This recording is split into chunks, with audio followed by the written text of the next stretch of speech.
Bismillahirrahmanirrahim. Assalamualaikum warahmatullahi wabarakatuh. Kami dari kelompok 9 akan memaparkan materi mengenai pengendalian manajemen atas operasi. Sebelumnya, izinkan saya memperkenalkan anggota kelompok 9 terlebih dahulu. Yang pertama ada saya sendiri, Restari Pagia, sebagai moderator dan pemateri pertama. Yang kedua ada Frida Yustika sebagai pemateri kedua. Lalu ada Nova Suci Wulansari sebagai pemateri ketiga. Lalu ada Ramdiani Nur Fajriah sebagai pemateri keempat. Dan ada Muhammad Rifki sebagai pemateri kelima. Langsung saja ke materi yang pertama, yaitu mengenai informasi yang digunakan dalam pengendalian operasi yang akan dipaparkan oleh saya sendiri, Resta Arli Pagia, dengan NPM 183402224. Sistem informasi manajemen adalah sebuah sistem yang terintegrasi antara manusia dan mesin yang mampu memberikan informasi sedemikian rupa untuk menunjang jalannya operasi, manajemen, dan fungsi pengambilan keputusan di dalam sebuah organisasi. Sistem tersebut menggunakan perangkat keras dan lunak atau software dan hardware, prosedur manual, model-model untuk analisa, perencanaan, dan pengambilan keputusan. Unsur-unsur sistem informasi antara lain meliputi yang pertama, sistem informasi pemroses transaksi, merupakan sistem pengolah data yang tugas utamanya adalah pemproses transaksi pada tingkat operasional, dapat mempunyai input yang berasal dari luar atau eksternal maupun dari dalam ataupun internal. Yang kedua, ada sistem informasi untuk manajer. Sistem ini diciptakan untuk membangkitkan informasi yang dapat digunakan bagi manajer untuk mengendalikan operasi, strategi, perencanaan jangka panjang, perencanaan jangka pendek, pengendalian manajemen, dan pemecahan masalah khusus. Dalam sistem yang komputeris, program secara terus-menerus memantau transaksi yang diproses atau yang baru digunakan untuk pengidentifikasian dan secara otomatis melaporkan lingkungan manajemen yang perlu mendapat perhatian manajer. Dengan bantuan sistem ini, manajer dapat dengan mudah mengendalikan operasional perusahaan dan manajer dapat mengambil keputusan bisnis dengan cepat dan tepat karena manajer tersebut memperoleh informasi yang aktual. Yang selanjutnya ada sistem informasi intelijen, merupakan sistem pendukung manajerial untuk penyusunan perencanaan jangka panjang dan penganggaran operasi. Sistem ini bertugas mencari dan menganalisa informasi tentang lingkungan sosial, politik, hukum, peraturan perundang-undangan, dan ekonomi dari suatu negara atau lebih, di samping juga untuk mengetahui tentang kesehatan dan prospek industri dari perusahaan di mana perusahaan yang bersangkutan itu berada. Di dalamnya juga berisi informasi tentang para pesaingnya. Sistem ini akan memberikan informasi perencanaan dan akan mengurangi jumlah waktu yang harus dihabiskan manajer untuk mengumpulkan informasi perencanaan sehingga manajer akan mempunyai waktu yang lebih banyak untuk melakukan tugas-tugas yang lainnya. Lalu yang selanjutnya ada sistem pendukung keputusan. Suatu sistem informasi yang dirancang untuk mendukung manajer dalam mengambil keputusan manajemen atau organisasi. Oleh sebab itu, sistem ini cenderung dirancang untuk melayani manajer dalam tingkat menengah atau madya maupun yang senior. Secara khusus, sistem ini menggunakan model. Model adalah serangkaian program biasanya berisi persamaan matematik yang menggambarkan masalah tugas manajemen khusus. Dengan sedikit mengubah model atau data yang dimasukkan, maka manajer akan dapat menyelesaikan masalahnya. Selama periode operasi aktual, dilakukan pencatatan tentang sumber daya yang secara aktual digunakan. Dinyatakan dalam bentuk biaya. Catatan ini sangat terstruktur sehingga data biaya dan pendapatan terkelompok baik menurut program maupun menurut pusat tanggung jawab. Data yang dikelompokkan menurut program digunakan sebagai dasar untuk pemrograman yang akan datang, sedangkan data yang dikelompokkan menurut pusat tanggung jawab digunakan untuk mengukur unjuk kerja atau prestasi manajer pusat tanggung jawab. Sekian pemaparan materi dari saya. Selanjutnya dilanjutkan untuk materi kedua yang akan dipaparkan oleh Frida Yustika. Baik, selanjutnya adalah pemaparan tentang just in time. Just in time adalah sebuah sistem untuk mengurangi waktu produksi serta waktu respon dari pemasok dan juga pelanggan. Toyota sebenarnya yang pertama kali mengenalkan sistem ini di Jepang di era 1960 dan juga 1970-an. Pentingnya just in time sebenarnya bertujuan untuk mendapatkan kualitas, menekan biaya, dan juga mencapai waktu penyerahan seefisien mungkin. Sehingga perusahaan dapat menghapus seluruh pemborosan selama proses produksi. Sehingga mereka pun mampu menyerahkan produknya tepat waktu dan juga sesuai dengan permintaan. Ada beberapa keuntungan dari adanya sistem just in time. Yang pertama, perusahaan dapat mengurangi biaya persediaan. Yang kedua, perputaran modal kerjanya lebih tinggi, di mana perusahaan dapat membuat persediaan hanya jika itu sesuai kebutuhan lini produksi dan permintaan. Yang ketiga, waktu pengaturan yang berkurang, di mana tata letak pabrik yang dibuat seefisien mungkin dapat menghilangkan waktu transit. Yang keempat, limbah produksi dapat berkurang, dikarenakan perusahaan akan memastikan item di setiap tahap produksi itu akan menjadi produk akhir. Yang kelima, kerusakan menghindari penumpukan produk jadi akan tetapi tidak terjual. Selain itu, dengan meminimalkan persediaan, perusahaan dapat mengurangi resiko kerusakan, usang, dan juga ketinggalan zaman. Dan yang terakhir, sistem just in time tentunya dapat mengurangi biaya produksi. Akan tetapi, di balik beberapa kelebihan, ada juga kekurangan dari sistem just in time. Seperti yang pertama, ketergantungan dengan rantai pasokan yang sangat tinggi, di mana keterlambatan dalam menerima input dari pemasok dapat menyebabkan produksi itu harus berhenti.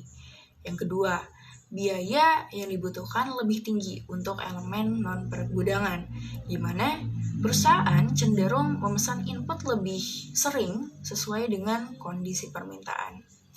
Yang ketiga, sistem produksi sebenarnya lebih rentan terhadap perubahan yang tak terduga dalam permintaan. Dan ini dapat menyebabkan hilangnya penjualan ataupun kemacetan di fasilitas produksi.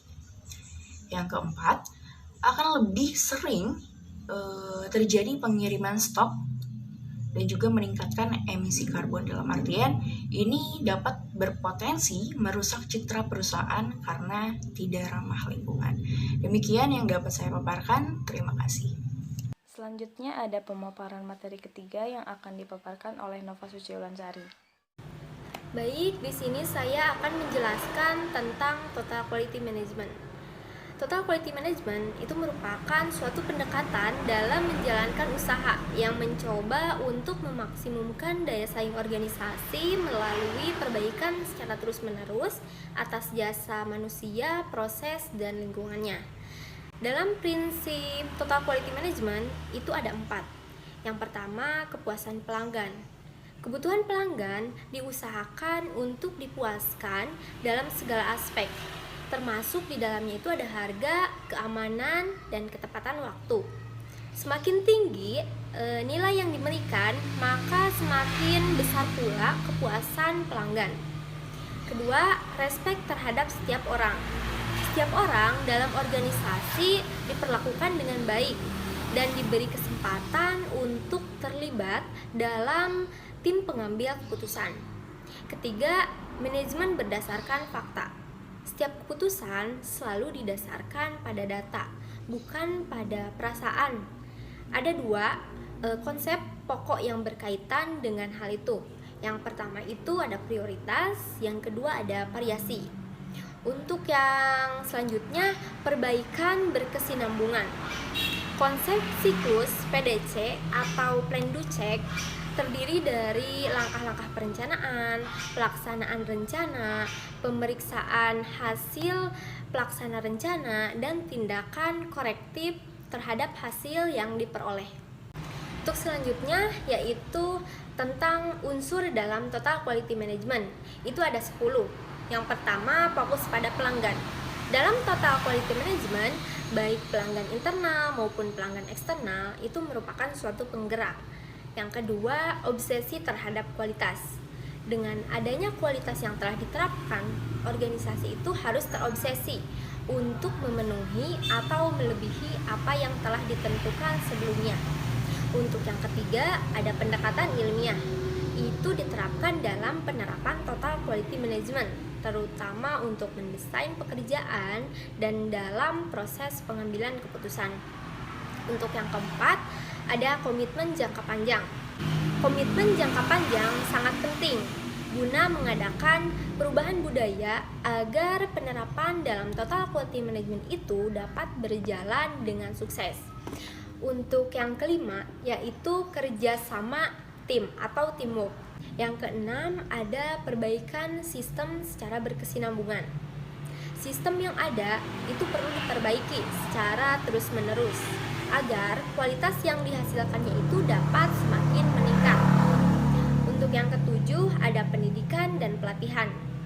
Dalam penerapan total quality management, pendidikan dan pelatihan itu merupakan suatu faktor yang fundamental untuk dapat berkembang dan bersaing dengan perusahaan yang lain. Untuk yang kedelapan, ada kebebasan yang terkendali. Untuk yang kesembilan, ada kesatuan tujuan. Perusahaan itu harus memiliki kesatuan tujuan. Dengan demikian, setiap usaha itu dapat diarahkan pada tujuan yang sama. Untuk yang terakhir, adanya keterlibatan dan pemberdayaan karyawan. Selanjutnya ada pemaparan materi keempat yang akan dipaparkan oleh Ramdiani dan Fajriah. Baik, sebelumnya saya ucapkan terima kasih banyak kepada moderator yang telah memberikan waktunya kepada saya untuk memaparkan materi mengenai CIM atau Computer Integrated Manufacturing. CIM didefinisikan sebagai integrasi komputer ke dalam sistem manufaktur. Jadi integrasi komputer secara keseluruhan ke dalam sistem manufaktur. CIM bukanlah sebuah produk atau barang yang bisa kita beli begitu saja, melainkan sebuah sistem atau metode atau teknik yang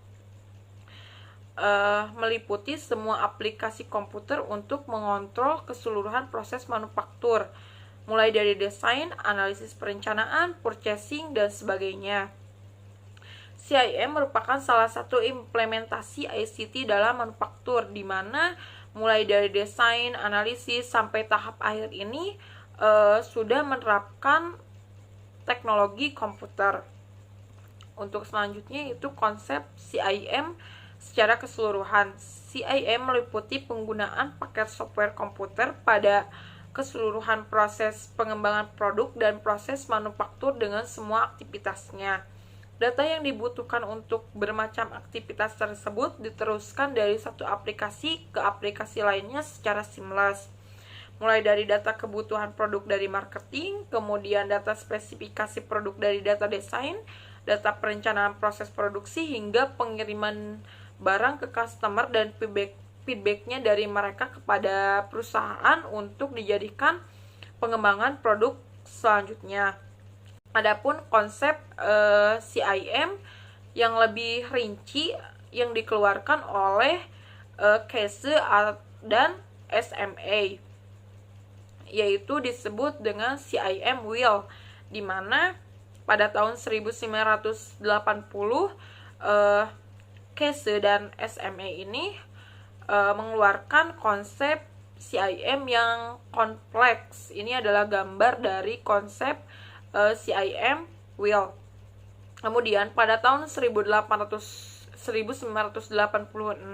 dikembangkan lebih lengkapnya lagi oleh Case dan SMA, dan ini merupakan gambar dari konsep CIM Wheel yang lebih lengkap dan lebih rinci. Untuk selanjutnya CIM ini memiliki beberapa kelebihan. Dengan penerapan integrasi menyeluruh pada setiap sisi proses produksi maupun sistem manufaktur itu telah terbukti menurut US National Research Council. CIM memiliki beberapa kelebihan. Yang pertama, meningkatkan produktivitas dari 40-70%. Yang kedua, mengurangi biaya desain dari 15-30%, kemudian mengurangi keseluruhan waktu tunggu dari 20-60%. Yang keempat, mengurangi proses waktu barang menunggu hingga 30-60%. Adapun kelebihan CIM yang lainnya yaitu meminimalkan material yang terbuang percuma. Yang terakhir, kelebihan CIM ini meningkatkan efisiensi proses produksi. Sekian pemaparan materi dari saya kembalikan kepada moderator. Yang terakhir yang akan dipaparkan oleh Muhammad Rifki. Ya, terima kasih kepada moderator yang telah memberikan kesempatan kepada saya untuk menjelaskan materi mengenai DSS. Decision Support System atau DSS dapat dikatakan sebagai sistem pendukung keputusan yang merupakan bagian dari sistem informasi berbasis komputer yang digunakan untuk mendukung bisnis atau kegiatan pengambilan keputusan dalam suatu organisasi atau perusahaan. Tujuan dari DSS itu sendiri adalah untuk melayani manajemen operasi, tingkat perencanaan organisasi, meningkatkan efektivitas dalam pengambilan keputusan, dan membantu orang membuat keputusan tentang masalah yang mungkin berubah dengan cepat dan tidak mudah untuk diselesaikan. Selanjutnya ada jenis-jenis Decision Support System atau DSS. Menurut Hettenswiller, dalam bukunya mengemukakan bahwa DSS dibedakan menjadi 3 jenis, yaitu DSS pasif adalah sistem yang membantu proses pengambilan keputusan tetapi tidak dapat memberi saran keputusan atau solusi yang tegas. Yang kedua ada DSS aktif, dapat memberi saran atau solusi tersebut dengan tegas dan jelas. Yang ketiga ada kooperatif. DSS memungkinkan untuk proses mengulang-ulang antara manusia dan sistem terhadap pencapaian solusi konsolidasi. Selanjutnya ada 3 komponen dasar dari rancangan DSS. Yang pertama ada database atau basis pengetahuan. Yang kedua ada model yang meliputi konteks keputusan dan kriteria pengguna. Yang ketiga ada user interface atau UI. Selanjutnya ada tujuan dari decision support system, antara lain yang pertama, membantu manajer membuat keputusan untuk memecahkan masalah semi struktur. Yang kedua, mendukung penilaian manajer, bukan membantu menggantinya. Yang ketiga, meningkatkan efektivitas pengambilan keputusan seorang manajer dari efisiensinya. Terakhir ada tahapan-tahapan DSS. Ada 4 tahapan yang perlu diperhatikan dalam decision support system. Yang pertama ada intelligence, mencari kondisi yang akan digunakan untuk memanggil atau meminta sebuah keputusan. Yang kedua ada design, mengembangkan dan menganalisis alternatif tindakan yang memungkinkan dari solusi. Yang ketiga ada choice, yaitu memilih tindakan di antara 2 tahapan sebelumnya. Dan yang terakhir ada implementation, memakai tindakan yang dipilih dalam tindakan situasi pengambilan keputusan. Mungkin itu saja yang dapat saya sampaikan. Saya kembalikan kepada moderator. Terima kasih kepada para pemateri yang telah memaparkan materinya dengan baik. Sekarang saya akan membacakan kesimpulannya. Kesimpulannya yaitu pengendalian tugas, yaitu proses untuk menjamin bahwa sebuah pekerjaan dilakukan dengan cara yang efektif dan efisien. Pengendalian manajemen atas kegiatan operasi diperlukan karena pandangan pengendalian tugas sempit, yaitu menjamin bahwa sebuah pekerjaan dilakukan dengan cara yang efektif dan efisien.